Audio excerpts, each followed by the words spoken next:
2023, I dived into the weird and wacky world of barefoot shoes.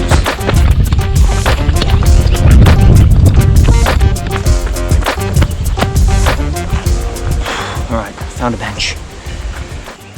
The topic of today's video are the Splay slip-ons in shale.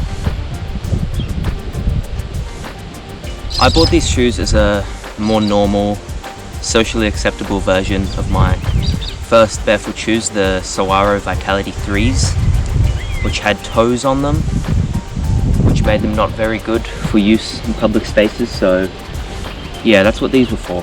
But it brings me no pleasure to tell you that these were a massive disappointment when I got them.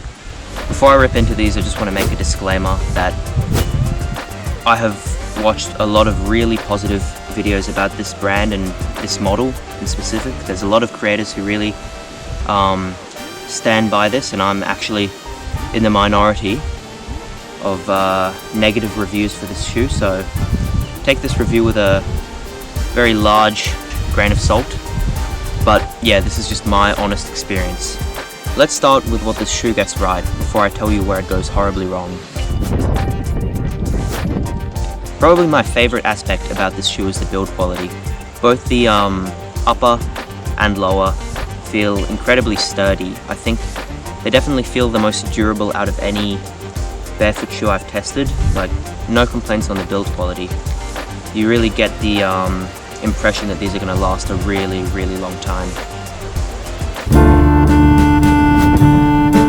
Where everything starts to fall apart is this shoe actually fails what to me is the most important and kind of basic feature of barefoot shoes, the wide toe box. Now, I have especially wide feet, I will admit, but Splay in the barefoot space has a reputation for being really wide, really spacious. Like, they're known for their wide toe boxes, so naturally I gravitated to this brand.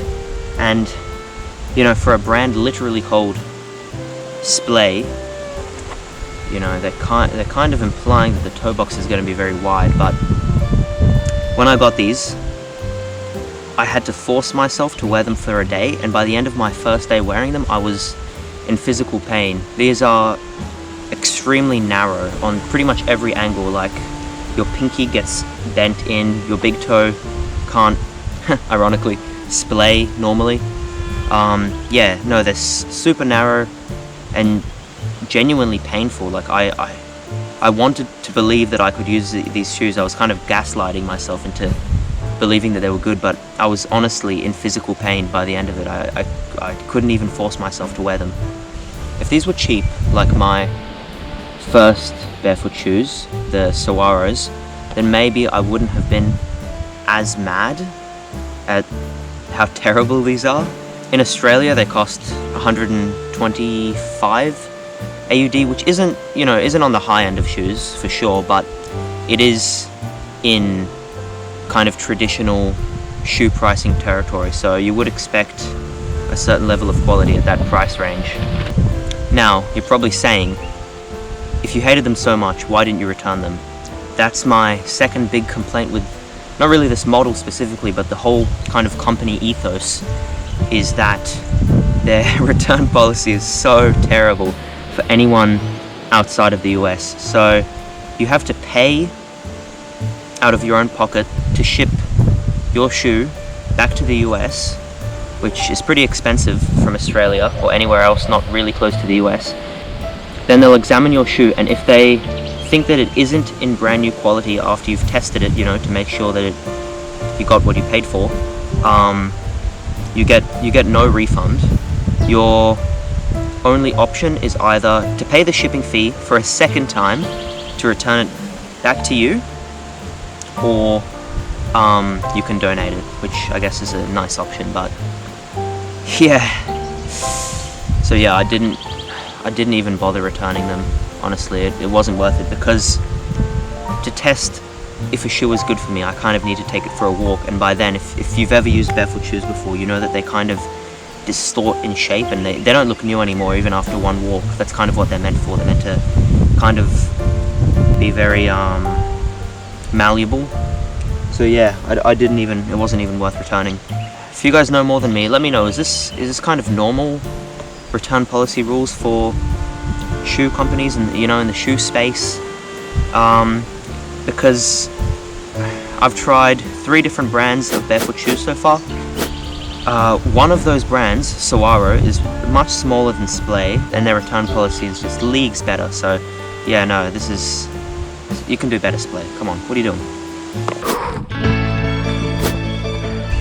For those 3 reasons, I have to warn you against buying definitely this model specifically. Don't buy it, please. Don't make the same mistake I did. And in general, I can't recommend Splay, even though they are a pretty big player in the barefoot space and there are a lot of positive reviews. In my experience, just stay away. It's not good. Now that we've established that you definitely should not buy these, what should you buy?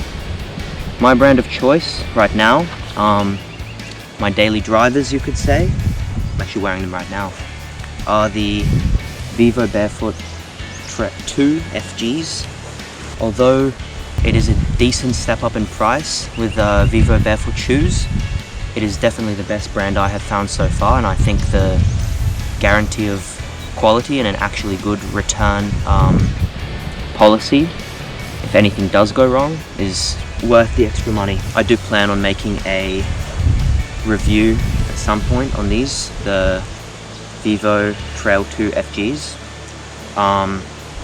So yeah, keep on the lookout for that. And that brings us to the end of the video. I hope you found it informative. I know it was a negative one, so sorry, but I think it had to be said. Thanks for watching, and I'll see you next time.